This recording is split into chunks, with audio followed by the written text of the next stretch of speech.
Hello दोस्तों, कैसे हैं आप सब। उम्मीद करता हूँ सब दोस्त बढ़िया होंगे। तो आज का अपना एक और क्लास जो है जीके जीएस का शुरू करने वाले हैं हम। ठीक है, जनरल नॉलेज और general science as it is 30 question आज भी रहेंगे। ठीक है, 30 क्वेश्चन आज भी रहेंगे, इंपॉर्टेंट रहने वाले हैं। सभी दोस्त नोटबुक और पेन लेके बैठिए, ताकि आने वाले जो भी क्वेश्चंस अगर आपको कुछ नया सीखने को मिलता है, कुछ नए क्वेश्चंस दिखते हैं, तो आप उनको लिख सकें। ठीक है, तो चलिए वीडियो को शुरू करते हैं। इसी के साथ सभी दोस्त सब्सक्राइब कर दीजिए चैनल को जिन्होंने अभी तक नहीं किया, और एक बार लाइक कर दीजिए वीडियो को। तो इसी के साथ हम अपना पहला क्वेश्चन देखते हैं। फर्स्ट क्वेश्चन क्या कहता है, किस केंद्र शासित प्रदेश इनमें से कौन सा है। ठीक है, ऑप्शंस में से केंद्र शासित प्रदेश बोले तो यूनियन टेरिटरी कौन सी है। ठीक है, तो जम्मू कश्मीर जो है ये केंद्र शासित प्रदेश है। और दूसरी चीज एक देखने वाली ये है, अगर एरिया वाइज पूछ ले जाए तो उसमें भी जम्मू कश्मीर जो है सबसे लार्जेस्ट है। ठीक है, जम्मू कश्मीर की दो कैपिटल्स हैं, दो कैपिटल हैं। समर के डेज में जो है श्रीनगर होती है, विंटर के डेज में जो है जम्मू होती है इसकी कैपिटल। ठीक है, ये एक ध्यान रखने वाली बात है। इसके सिवा अगर आप जे से हैं तो आपके लिए क्वेश्चन हो सकता है कि दरबार मूव जो है वो भी होता है कि नहीं होता। ठीक है, वो कैपिटल शिफ्टिंग का होता था, तो उसका आंसर रहेगा अभी नो। अगर आप जे से बाहर के तो फिर ये क्वेश्चन आने की चांसेस आपको नहीं है।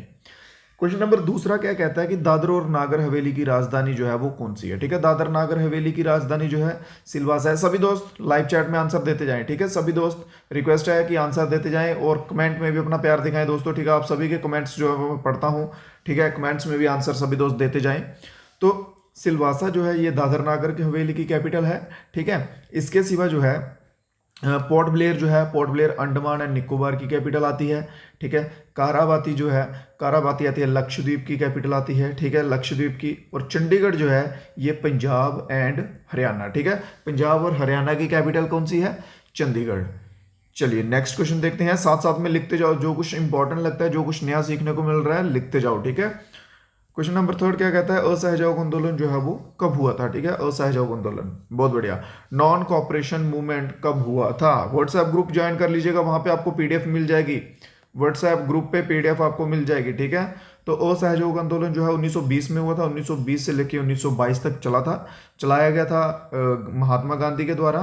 किसके लिए, मोटो क्या था इनका, मोटो था स्वराज। ठीक है, स्वराज हमें अपना आप खुद संभालने दो। ठीक है, ये इनकी डिमांड थी ब्रिटिशर्स के आगे। इसी के साथ क्वेश्चन नंबर फोर्थ देखते हैं, बहुत ही इंपॉर्टेंट क्वेश्चन है ये। ठीक है, वास्को डी गामा के ऊपर क्वेश्चन है। वास्को डी गामा जो है ये भारत जब आए थे तो किसके टाइम पीरियड में आए थे, कौन सा जो शासक है उस समय रूल कर रहा था। ठीक है, वास्को डी गामा के टाइम पे, बहुत बढ़िया। ठीक है, तो उस टाइम जो था वो था Sikandar Lodi, option number C, Sikandar Lodi जो उस टाइम पे रूलर था। ठीक है, जब वास्को डी गामा इंडिया में आए थे। नेक्स्ट क्वेश्चन देखते हैं, क्वेश्चन नंबर 5वां है, बहुत इंपॉर्टेंट। नवरोज, नवरोज, नवरोज, नवरोज कहते हैं मेरे ख्याल से इसको, यू की जगह एन ए अवी होना चाहिए। ठीक है, नवरोज एक फेस्टिवल होता है, ये किस कम्युनिटी या किस रिलीजन से रिलेटेड का फेस्टिवल है। ठीक है, कौन से धर्म के लोग इसको जो है वो मानते हैं या मनाते हैं इस फेस्टिवल को। ठीक है, ये बता दूं आपको, ऑलमोस्ट में गुजरात और महाराष्ट्र में जो है ये फेस्टिवल मनाया जाता है, ज्यादातर लेवल के कह रहा हूं मैं। ठीक है, ऑलमोस्ट वहां पे मनाया जाता है, इसको एज ए न्यू ईयर का दिन रखा जाता है। ठीक है, इस दिन से अपना वो न्यू ईयर स्टार्ट करते हैं। तो ये पारसी कम्युनिटी जो होती है, ठीक है, पारस धर्म वाले जो होते हैं, ये उनका फेस्टिवल जो है गिना जाता है। ठीक है, ऑप्शन नंबर ए इसमें आपका बिल्कुल सही रहेगा। नेक्स्ट क्वेश्चन है, infantry school of Indian army located at, infantry school ठीक है भारत का, बहुत बढ़िया। सभी दोस्त जो है लाइव चैट में आंसर देते जाएं, जो लाइव के बाद देख रहे हैं कमेंट बॉक्स में आंसर देते हैं सभी दोस्त। ठीक है, बहुत बढ़िया। तो ऑप्शन नंबर 20 में आपका सही आंसर रहेगा माऊ में। ठीक है, माऊ जो है वहां पर infantry school of Indian army located है। नेक्स्ट क्वेश्चन है, क्वेश्चन नंबर 7 में है, यहाँ पे पूछा गया कि भाई जज की जो है, सुप्रीम कोर्ट का जज बोल रहा है। ठीक है, सुप्रीम कोर्ट के जज की जो है एज लिमिट वो है कितनी होती है। ठीक है, तो सुप्रीम कोर्ट के जज जो है उनकी एज लिमिट कितनी होती है, 65 ईयर्स तक। 65 के बाद वो रिटायर हो जाते हैं। ठीक है, रिटायरमेंट टाइम पीरियड उनका रहता है 65 की एज तक का। नेक्स्ट क्वेश्चन है, क्वेश्चन नंबर है 8, 1971 का जो युद्ध हुआ था, ठीक है, आप सभी उससे भली भांति वाकिफ होंगे। ठीक है, इंडिया और पाकिस्तान के बीच में हुआ था, इंडिया एंड पाकिस्तान के बीच में हुआ था। ठीक है, तो इस युद्ध के दौरान फील्ड मार्शल के पद से किसे सम्मानित किया गया था। ठीक है, इस युद्ध से फील्ड मार्शल के पद पर किसे सम्मानित किया गया था, तो वो किया गया था मनकशा। ठीक है, मनकशा याद रखिए, बहुत ही इंपॉर्टेंट नाम है इंडियन आर्मी में, इसके ऊपर आपको इस नाम पे क्वेश्चंस जो है वो आएंगे ही आएंगे। ठीक है, ऑप्शन नंबर डी इसमें हमारा बिल्कुल सही रहने वाला है। क्वेश्चन नंबर 9 देखते हैं, शुगर बॉल के ऊपर क्वेश्चन है। देखिए ये क्वेश्चन पूछा गया है कि कंट्रीज हैं, अलग अलग कंट्रीज हैं, अगर अपने इंडिया में पूछ ले जाए स्टेट का, ठीक है, अगर अपने इंडिया की स्टेट का पूछा जाए कि शुगर बॉल कौन सी स्टेट है, तो वो है उत्तर प्रदेश, ठीक है, उत्तर प्रदेश को शुगर बॉल कहते हैं। और यहाँ पे बात की गई है कंट्रीज की, तो यहाँ पे आएगा क्यूबा, ठीक है, क्यूबा जो है इसे शुगर बॉल कहते हैं, ठीक है। ऑप्शन नंबर सी इसमें हमारा बिल्कुल सही है। सभी दोस्त वीडियो को लाइक कर दें, वीडियो अच्छा लग रहा है मेरे दोस्तों लाइक करें, थोड़ा अपने दोस्तों के साथ भी शेयर करें, ठीक है। सही लग रही है अगर आपको क्वेश्चन, शेयर भी कीजिए, लाइक भी कीजिए। चलिए आंसर देते जाइए सभी दोस्त साथ में कमेंट में। तो 10th क्वेश्चन क्या कहता है, लक्ष्मीबाई कहाँ की रानी थी? लक्ष्मीबाई जो है वो कहाँ की रानी थी? खूब लड़ी मर्दानी वो तो झांसी वाली रानी थी, वो थी झांसी की, ठीक है। ऑप्शन नंबर डी यहाँ पे आपका बिल्कुल सही रहने वाला है। इसी के साथ हम देखेंगे अपना नेक्स्ट 11th क्वेश्चन जो है, लार्जेस्ट यूनियन टेरिटरी। ये क्वेश्चन किसी दोस्त का गलत नहीं होना, पहले ही क्वेश्चन में मैंने इसका आंसर बता दिया, ठीक है। सबसे बड़ी यूनियन टेरिटरी है जो वो कौन सी है, ठीक है। सबसे बड़ी आती है जम्मू कश्मीर पहले नंबर पे, फिर दूसरे नंबर पे आ जाती है लद्दाख, ठीक है, लद्दाख को फिर दूसरे नंबर पे आ जाती है यूनियन टेरिटरी। बहुत बढ़िया, तो ऑप्शन नंबर 20 में आपका बिल्कुल सही रहने वाला है।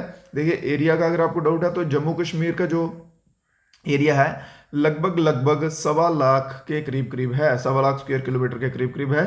और लद्दाख जो है, लद्दाख का 96,000 के करीब है, ठीक है। चलिए इसके साथ क्वेश्चन नंबर देखते हैं, 12th देखते हैं, बिल्कुल बेसिक सा क्वेश्चन है। मिल्खा सिंह को किस नाम से जाना जाता है? मिल्खा सिंह को फ्लाइंग सिख के नाम से जाना जाता है, ठीक है। मिल्खा सिंह भी दोस्तों इंडियन आर्मी से थे, फ्रॉम इंडियन आर्मी, ठीक है, जिसमें कि आप जाने की तैयारी कर रहे हो, जिसके लिए आप पढ़ रहे हो, मिल्खा सिंह भी उसी में से थे, ठीक है। और मिल्खा सिंह ने सबसे पहले कॉमनवेल्थ में गोल्ड लिया था 400 मीटर में, कॉमनवेल्थ में 400 मीटर में गोल्ड, ठीक है, याद रखिएगा। क्वेश्चन नंबर 13 देख लेते हैं। रिक्टर स्केल जो है, इससे हम कौन सी चीज़ जो है वो मापते हैं, या किसके लिए ये यूजफुल रहता है, कौन सी चीज़ मेजर करने के लिए, ठीक है। तो रिक्टर स्केल से जो है वो अर्थक्वेक की इंटेंसिटी जो है वो हम माप सकते हैं, ठीक है। भूकंप जो आता है उसे मेजर करने के लिए रिक्टर स्केल जो है हेल्पफुल रहता है। क्वेश्चन नंबर 14 देखें, विनेश फोगट जो है वो किस खेल से संबंधित है? Vinesh Phogat is related to which game? Vinesh Phogat किस गेम से संबंधित हैं? बिल्कुल सही, रेसलिंग, बिल्कुल सही, ऑप्शन नंबर ए। एक चीज मैं आपको बता दूं, देखिए सरनेम फोगट जो है, फोगट सरनेम याद रखिए। अगर आपको नहीं पता है, इन केस अगर आपको आंसर नहीं पता है, तो ऑलमोस्ट जिनके नाम के पीछे फोगट लग रहा है ना, जो स्पोर्ट्स पर्सन है, ऑलमोस्ट कह रहा हूं मैं, सभी नहीं, ऑलमोस्ट, ठीक है, ऑलमोस्ट जो है वो फ्री रेसलर है, ठीक है, ऑलमोस्ट फ्री स्टाइल रेसलर है ऑलमोस्ट। अगर आपको नहीं पता है आंसर लगाना है, तो अगर फोगट नाम का दिखता है कोई सरनेम वाला, तो रेसलिंग के साथ लगा दीजिए, चांसेस हैं कि आपको नंबर मिल जाएंगे। क्वेश्चन नंबर 15 देख लेते हैं, आना चाहिए सभी को। ऑथर ऑफ नेशनल सॉन्ग, यहां देखिए एक चीज में बच्चे कंफ्यूज होते हैं, नेशनल सॉन्ग और नेशनल एंथम ये दोनों अलग अलग हैं, ठीक है। नेशनल सॉन्ग जो है, नेशनल सॉन्ग लिखा गया बंकिम चंद्र चटर्जी के द्वारा, और नेशनल एंथम लिखा गया रविंद्रनाथ टैगोर के द्वारा, ठीक है, याद रखिए। तो ऑप्शन नंबर बी इसमें हमारा बिल्कुल सही रहने वाला है। नेक्स्ट क्वेश्चन पे चलते हैं। वाइन के ऊपर क्वेश्चन है कि वाइन जो है वो किससे बनाई जाती है, ठीक है, बहुत बढ़िया।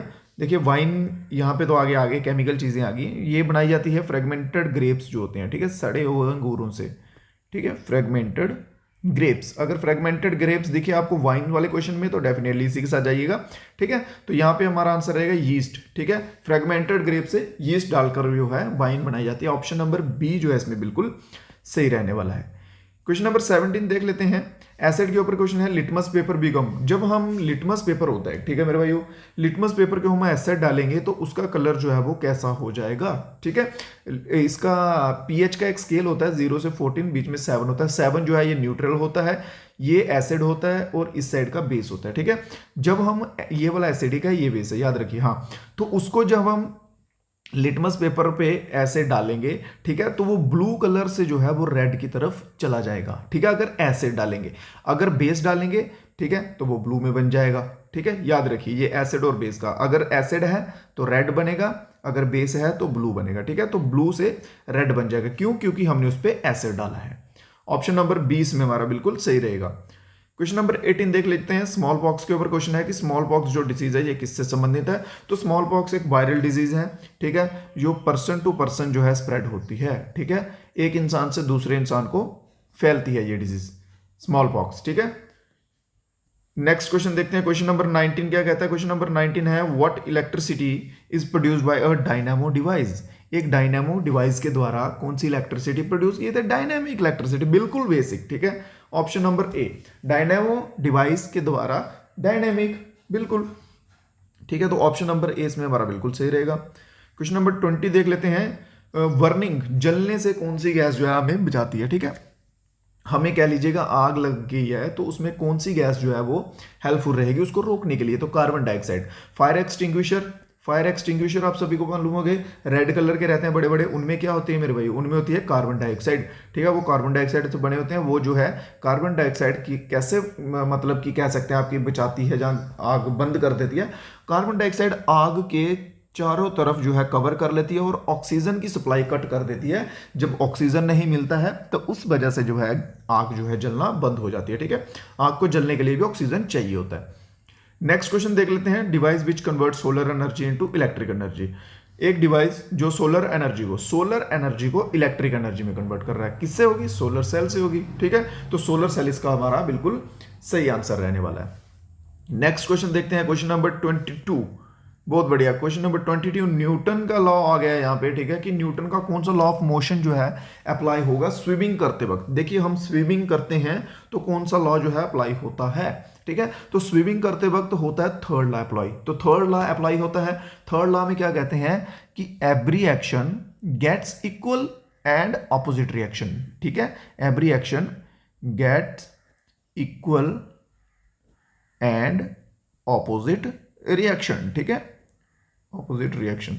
जब हम उसको आगे की तरफ बढ़ते हैं तो पानी जो है, पानी भी इस तरफ से फोर्स लगाता है, ठीक है। जब हम कोई भी एक्शन करेंगे तो उसका बराबर रिएक्शन होगा, ये कहता है थर्ड लॉ। तो स्विमिंग करते वक्त कौन सा लॉ अप्लाई होता है, थर्ड। चलिए नेक्स्ट क्वेश्चन देखते हैं। क्वेश्चन नंबर है 23। बेसिक क्वेश्चन है कि फॉग जो होती है, फॉग आमतौर पर आप सभी को मालूम है, फॉग जो है वो किसका मिक्सचर होती है, ठीक है। तो फॉग होती है स्मोक और SO2 का मिक्सचर, ठीक है, smoke and SO2। Option number A बिल्कुल सही रहने वाला है। क्वेश्चन नंबर 24 देखते हैं। डाइन पर second is a unit of, dyne जहां सेकेंड जो है ये किसकी यूनिट है, ये यूनिट है मोमेंटम की, ठीक है। Question number 24 option number B इसमें आपका बिल्कुल सही रहेगा। नेक्स्ट क्वेश्चन पे चलते हैं। नेक्स्ट क्वेश्चन है, क्वेश्चन नंबर 25 है। मैमल्स की बात की गई है। Mammals have evolved from which of the following. देखिए जैसे इंसानों का पूछा जाता ना कि इंसानों के पूर्वज या इंसान कहाँ से बन के आए हुए हैं, ठीक है, इंसान एप्स बंदरों से हैं, ठीक है, वैसे ही मैमल्स का पूछा गया है। मैमल्स कहाँ से इवॉल्व हुए हैं, तो मैमल हुए हैं कहाँ से, बिल्कुल बिल्कुल सभी दोस्त आंसर दें कमेंट बॉक्स में, रेप्टाइल से, ठीक है। ऑप्शन नंबर ए बिल्कुल सही आंसर रहने वाला है इसका। क्वेश्चन नंबर 26 देख लेते हैं। हॉर्स पावर के ऊपर आता है। देखिए एक चीज और आती है कि 1 हॉर्स पावर जो है किसके बराबर होता है, 746 वॉट्स के बराबर होती है 1 हॉर्स पावर, ठीक है, ये भी याद रखिए। इसके ऊपर भी रेयरली आता है बट आता है, ठीक है। तो हॉर्स पावर जो है वो किसका यूनिट है, हॉर्स पावर यूनिट है पावर का, ठीक है। ऑप्शन नंबर डी इसमें हमारा बिल्कुल सही रहने वाला है। क्वेश्चन नंबर 27 देखते हैं। ब्रास के ऊपर क्वेश्चन है भाई, इंपॉर्टेंट क्वेश्चन है, कह रहा हूं इंपॉर्टेंट है, मार्क कर लो, ठीक है, लिख लो। अगर आप बैठे हुए नोटबुक लेके तो लिख लो, ठीक है। तो ब्रास जो है ये कॉपर और जिंक दोनों को मिलाकर ब्रास बनाया जाता है। ब्रास क्या होता है, तांबा, ठीक है, कॉपर और जिंक को मिलाकर ये बनाया जाता है। Question number 28। हेमोग्लोबिन जो है, हेमोग्लोबिन कहाँ पाया जाता है भाई, गैस्ट्रिक यूज में, ब्लड में, बाइल में या फिर सलाइवा में, ठीक है। तो हेमोग्लोबिन जो है ये ब्लड में पाया जाता है और हेमोग्लोबिन की वजह से ही ब्लड का कलर जो है वो रेड होता है, ठीक है। Question number 28 option number B के साथ जो दोस्त गए हैं बिल्कुल सही आंसर है। 29 नंबर का क्वेश्चन देखते हैं अभी हम अपना, ठीक है। तो 29 नंबर का क्वेश्चन क्या कहता है कि what is the formula of potassium chloride. Potassium chloride का फॉर्मूला क्या होता है, ठीक है। तो क्लोराइड का फॉर्मूला क्या होता है, Cl, ठीक है। तो पोटेशियम का क्या होता है, K, ठीक है। पोटेशियम इंडिकेट करता है K को, क्लोराइड करता है Cl को, ठीक है। तो इन दोनों को जोड़ दीजिए, क्या बन गया, KCl। ऑप्शन नंबर बी हमारा बिल्कुल सही आंसर रहने वाला है। चलिए नेक्स्ट क्वेश्चन की तरफ चलते हैं। क्वेश्चन नंबर है 30। प्रोटीन का सोर्स पूछा गया भाई, ठीक है, कि प्रोटीन का सोर्स जो है वो कौन सा, what is the source of protein. Protein का स्रोत क्या है, ठीक है, फिश, कैरेट, ब्रेड या फिर राइस। ब्रेड को तो आप छोड़ ही दें, राइस को भी छोड़ ही दें, कैरेट पे थोड़ा बहुत डाउट हो सकता है, छोड़ ही दें, ठीक है। सबसे ज्यादा प्रोटीन जो है वो नॉन वेज में होता है। एक चीज याद रखिए, सबसे ज्यादा प्रोटीन जो है नॉन वेज मटेरियल्स में होता है, ठीक है। तो इसमें हमारा आंसर फिश रहेगा। फिश में ऑलमोस्ट सबसे ज्यादा प्रोटीन्स जो है वो होते हैं। फिश भी बहुत से टाइप्स की होती हैं, ठीक है, अलग अलग में, किसी फिश में ज्यादा होता होगा, किसी में कम होता होगा, बट फिश की जो कैटेगरी है उसमें प्रोटीन्स जो है वो सबसे ज्यादा होता है, ठीक है। तो तो ये रहे मेरे भाइयों आज के 30 क्वेश्चन आज की क्लास के। उम्मीद करता हूँ क्वेश्चंस अच्छे लगे हो, समझ आया हो, कुछ नया सीखने को मिला हो। अगर कुछ नया सीखने को मिला है तो वीडियो को लाइक और चैनल को सब्सक्राइब कर दीजिएगा मेरे भाइयों एक बार दबाकर, ठीक है। उम्मीद करता हूँ सब सही रहे होंगे क्वेश्चंस, ठीक है। तो सभी दोस्त जो है एक बार वीडियो को लाइक कर दीजिएगा, ठीक है, और हो सके अपने दोस्तों के साथ भी शेयर कीजिएगा, ठीक है। तो कमेंट बॉक्स में उम्मीद करता हूँ सभी ने आंसर दिए होंगे, आप सभी के कमेंट्स जो है वो मैं पढ़ूंगा, ठीक है। तो चलिए मिलते हैं नए वीडियोस में कुछ नए क्वेश्चंस के साथ। अगर तब तक आपको कोई स्पेसिफिक टॉपिक्स पे क्वेश्चन चाहिए या कोई और डाउट हो, ठीक है, तो आप कमेंट बॉक्स में जो है वो पूछ सकते हैं। तो मिलेंगे नए वीडियो में, तब तक के लिए मेरे भाइयों जय हिंद जय भारत।